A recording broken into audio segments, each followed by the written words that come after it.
What does it feel like to stare into the face of your own extinction? Not as an idea, not as a distant possibility, but as a physical reality, rising over the horizon like a new, terrible sun. For the young American sailors of Task Unit 77.4.3, on the morning of October 25, 1944, extinction had a shape. It had a name. It had a silhouette unlike anything they had ever seen. Imagine you are 18 years old, standing on the thin steel deck of a ship so small, so utterly insignificant, the sailors call it a tin can. Your job today is not to fight. Your job is to protect a handful of slow, clumsy baby flat tops, whose only purpose is to support the landings of General MacArthur's army miles away. You are the sheepdog guarding the flock. And then, through the morning mist, you see them. At first, it's just a smudge on the horizon. Then the smudges resolve into the unmistakable pagoda-like masts of Japanese warships. Not one or two, an entire fleet, 4 battleships, 8 cruisers, a dozen destroyers, a sea of wolves descending upon the flock, and leading them all, a monster. A ship so vast, so impossibly powerful, it displaces more water than all of your tiny ships combined. The super battleship Yamato, the largest and most powerful warship ever built. You are outnumbered. You are outgunned. You are outrun. Your armor is paper thin. Your biggest guns fire shells the size of paint cans, while the Yamato fires shells the size of automobiles. You have no right to survive the next 10 minutes.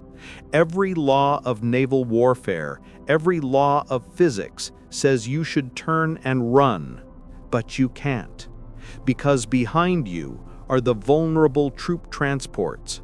Behind you is the entire American invasion of the Philippines. Behind you is the promise your country made to return. You are the only thing standing in the way. So what do you do? What can you do when you're staring into the face of God and He is armed with 18-inch guns? If you are the men of the unit codenamed Taffy 3, you do the impossible. You turn towards the enemy. You make smoke. You pray to your own God, and you charge. This is the story of the last, most desperate, and perhaps the most courageous naval action in American history.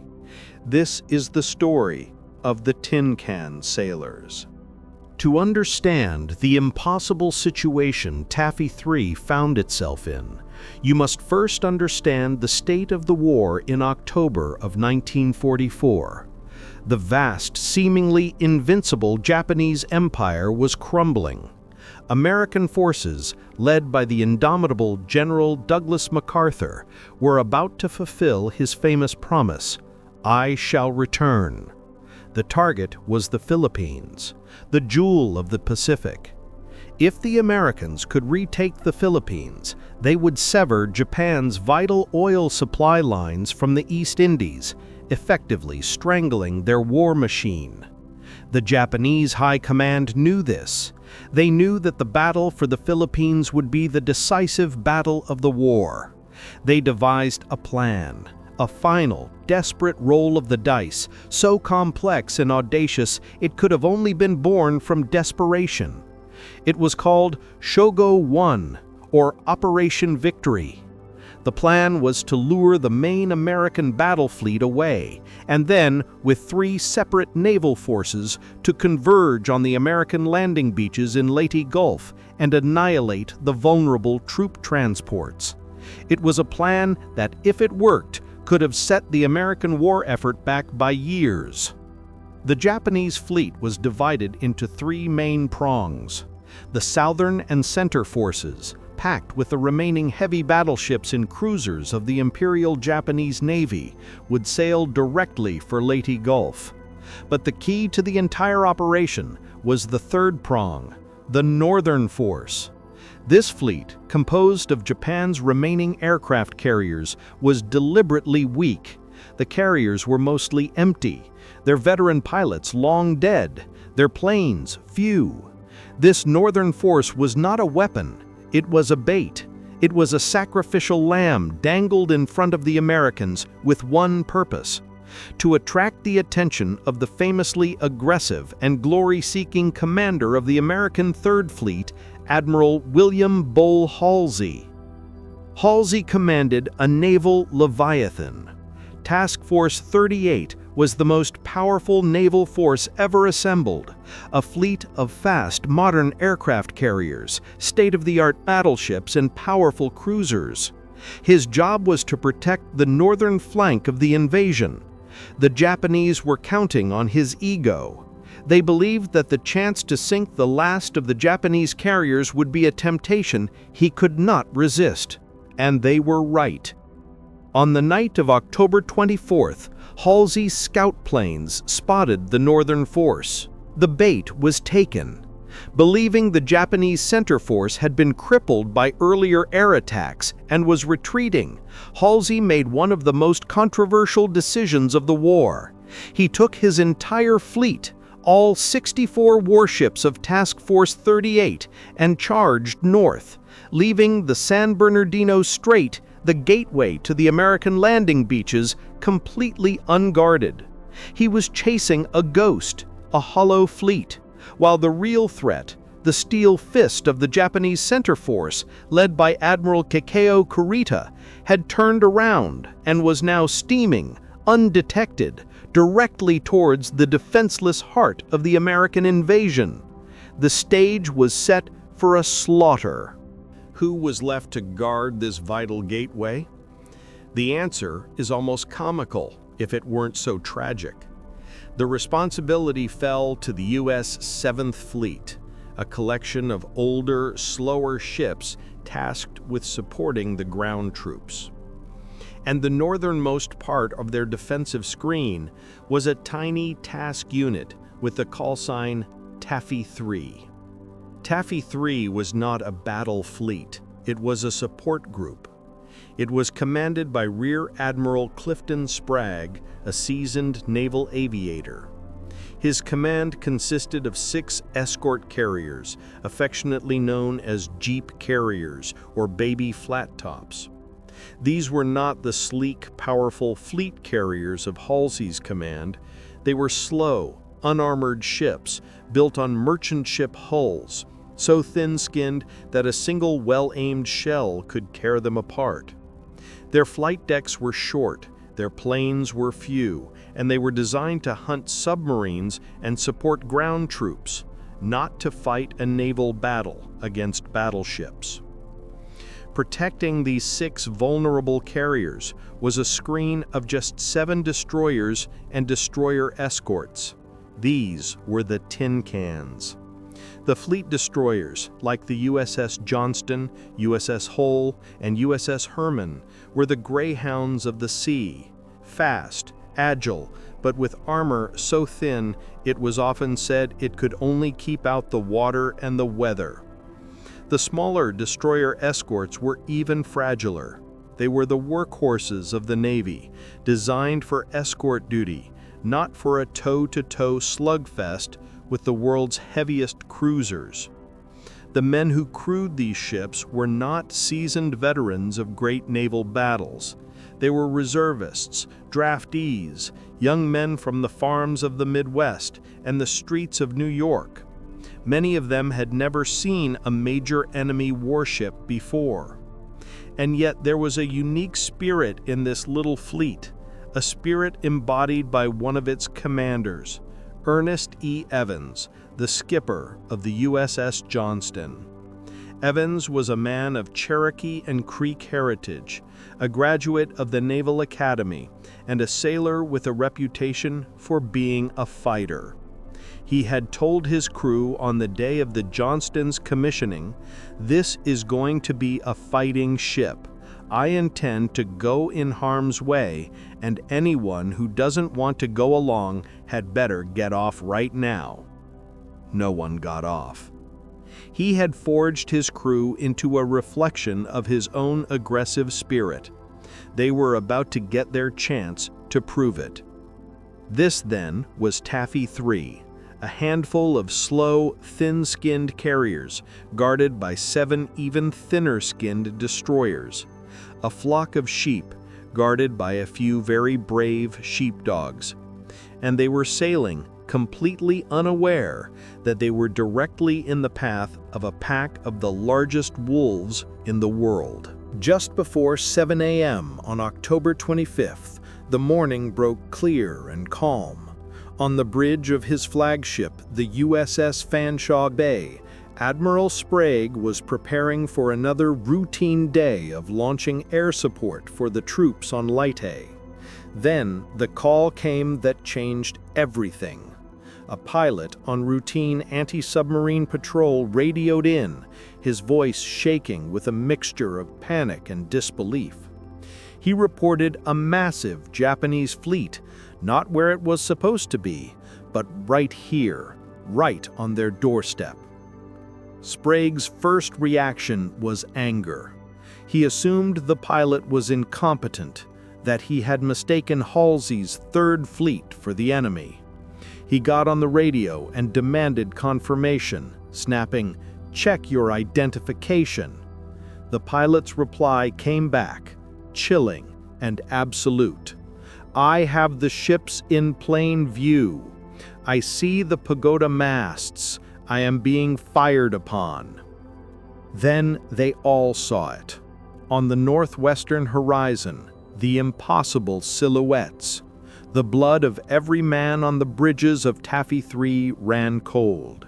They were staring at the heart of the Imperial Japanese Navy's center force, 4 battleships, including the monstrous Yamato, 8 heavy cruisers, and a screen of destroyers. Sprague would later write, "The sheer hopelessness of our situation was instantly apparent." Admiral Kurita on the bridge of the Yamato was just as shocked. He had expected to find Halsey's Third Fleet. Instead, he found this tiny, insignificant task force. Believing he had stumbled upon a part of the main American fleet, he gave the order, "General, attack." On the American side, there was only one logical order to give: run. Sprague ordered his slow carriers to turn and flee towards a rain squall on the horizon, praying for cover. He ordered his destroyers to make smoke, to lay down a thick chemical fog to obscure his ships. But he knew it wasn't enough. The Japanese ships were faster. Their guns had a range almost double that of anything he possessed. It was only a matter of time. It was in this moment of supreme crisis that Commander Ernest Evans on the USS Johnston made a decision. He had not received an order to attack. He knew that a destroyer charging a battleship was the naval equivalent of a man with a knife charging a tank. But he also knew that the only thing that mattered was buying time for his carriers to escape. He turned to his helmsman and gave the order. He was turning his ship, the Johnston, directly towards the enemy. He was charging, alone. As the Johnston raced towards the Japanese line, a tiny greyhound attacking a pack of behemoths, it became the focus of the entire enemy fleet. Shells began to rain down around it, giant geysers of water erupting from the sea. Evans steered his ship expertly, zigzagging through the splashes. He was closing the distance, getting inside the minimum range of the battleship's main guns, forcing them to use their smaller secondary batteries. The Johnston fired its torpedoes, its only real weapon against the giants, and then engaged the much larger Japanese cruisers with its 5-inch guns. It was a completely unequal fight. The Johnston was a mosquito stinging an elephant, but the stings were drawing blood. The Japanese, confused by this insane, suicidal charge from a single small ship, had their battle plan thrown into chaos. Seeing the Johnston's charge, the other destroyers of Taffy 3 were inspired. The USS Hole and the USS Harriman turned and charged as well. The small destroyer escort, the USS Samuel B. Roberts, a ship its crew called the destroyer escort that fought like a battleship, also turned to join the fray. They knew it was a suicide run. They went anyway. The battle devolved into a chaotic, brutal melee. The American destroyers weaved in and out of their own smoke screens, firing their guns, launching torpedoes, and absorbing horrific punishment. The Johnston was hit by 3 14-inch shells from a battleship, then 3 more 6-inch shells from a cruiser. The blasts tore through its thin hull. The bridge was shattered. Commander Evans had 2 fingers blown off his left hand and his body was riddled with shrapnel. But he refused to leave the deck. He moved command to the rear of the ship, shouting orders through an open hatch to the men steering the rudder manually. The hull was pummeled by over 40 shells, turning it into a sinking wreck. The Samuel B. Roberts engaged a heavy cruiser, firing hundreds of rounds and launching its torpedoes before a shell tore open its side, flooding the engine room. But they had bought the time. Their sacrifice had drawn the fire, confused the enemy, and allowed the precious carriers to find the temporary safety of the rain squall. While the tin cans were making their desperate charge on the surface, another, equally desperate battle was being fought in the air. The pilots of the escort carriers of Taffy 3 were aviators, not magicians. Their planes, Avengers and Wildcats, were designed for anti-submarine patrol and ground support. They were not equipped for a full-scale naval attack. When the alarm sounded, they were loaded with the wrong ammunition, small anti-personnel bombs and depth charges. But there was no time to rearm. The pilots took off, some with only their machine guns loaded. They flew directly into the teeth of the most heavily armed fleet in the world, facing a sky black with anti-aircraft fire. They did whatever they could. Pilots with bombs would try to skip them into the sides of cruisers. Pilots with only machine guns would strafe the bridges of the Japanese battleships, a completely ineffective but incredibly brave act of defiance, hoping to distract the gunners. When they ran out of ammunition, they didn't go back. In one of the most incredible displays of courage in the history of air warfare, they continued to make dummy runs. They would dive on the Japanese ships as if they were about to drop a torpedo, forcing the captains to take evasive action, breaking up their formations and disrupting their aim. They were bluffing, using their own lives as the stakes in the ultimate poker game. The Japanese sailors, seeing plane after plane diving on them, had no idea that most of them were completely unarmed. One pilot, Lieutenant Commander Edward J. Copeland, led his squadron of 16 planes in a relentless series of attacks. He would later say, "We were a squadron of mosquitoes attacking a herd of elephants." His planes harassed a column of heavy cruisers, forcing them to break off their attack on the carriers. The pilots flew until their fuel tanks were literally running on fumes.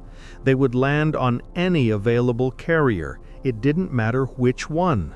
Refuel, rearm with whatever ammunition was available, and take off again, throwing themselves back into the fight.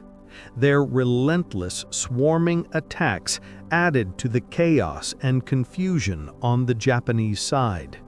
Admiral Kurita began to believe he was under attack from a much larger, more powerful force than he actually was. The bluff was working. After more than 2 hours of savage, relentless combat, the impossible happened. The USS Johnston, a floating wreck, finally sank, its flag still flying. Commander Evans and many of his crew went down with the ship. The Hull and the Samuel B. Roberts were also lost. The escort carrier USS Gambier Bay had been sunk by concentrated cruiser fire. Taffy 3 was shattered, broken, on the verge of complete annihilation. And then Admiral Kurita did something that has baffled historians for decades. He gave the order to cease the attack and turn back. At the very moment of his victory, with the path to Leyte Gulf wide open, he turned his fleet around and retreated. Why? It remains one of the great mysteries of the war. Kurita was exhausted, both physically and mentally. He had been on the bridge of his flagship for nearly 3 days. His communications were a mess. He was receiving conflicting reports. The suicidal, ferocious resistance he had encountered from a fleet he should have wiped out in minutes had completely unnerved him. The relentless destroyer charges, the constant swarming air attacks, it all made him believe he was facing a much stronger force. He was convinced that the longer he stayed, the more certain it was that Halsey's Third Fleet would come screaming down from the north and trap him. He had no way of knowing that Halsey was hundreds of miles away, chasing a decoy. In essence, Kurita was not defeated by American shells or torpedoes. He was defeated by American courage. He was defeated by the ghost of a fleet that wasn't there. The sheer insane bravery of the men of Taffy 3 had created an illusion of strength that broke his will to fight. He had won the physical battle, but he had lost the psychological war. As the Japanese fleet turned and vanished over the horizon, a stunned and bloodied Taffy 3 was left alone, counting its losses. The cost had been horrific. 2 escort carriers, 2 destroyers, and a destroyer escort were sunk. Nearly 1,700 American sailors were killed or missing. Many of the survivors would spend the next 2 days in the water, fighting off sharks and exposure before they were rescued. The Battle off Samar should have been a massacre. By all rights, it should have been one of the worst defeats in the history of the U.S. Navy. Instead, it is remembered as its finest hour.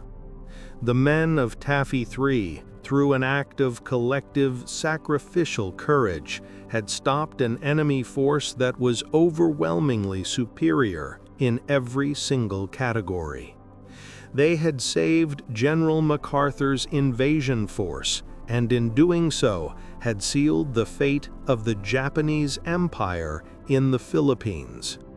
Their actions were a turning point in the Pacific War, the final, decisive naval battle that broke the back of the Imperial Japanese Navy forever. The recognition of their bravery was slow to come. overshadowed by the larger, more glamorous victories of the war. But eventually, the story was told. Commander Ernest Evans, the skipper of the Johnston, was posthumously awarded the Medal of Honor, one of many awards for valor given to the men of Taffy 3. The USS Samuel B. Roberts would go down in history as the destroyer escort that fought like a battleship. And the name Taffy 3 would become a legend within the Navy, a byword for impossible odds and unbreakable courage.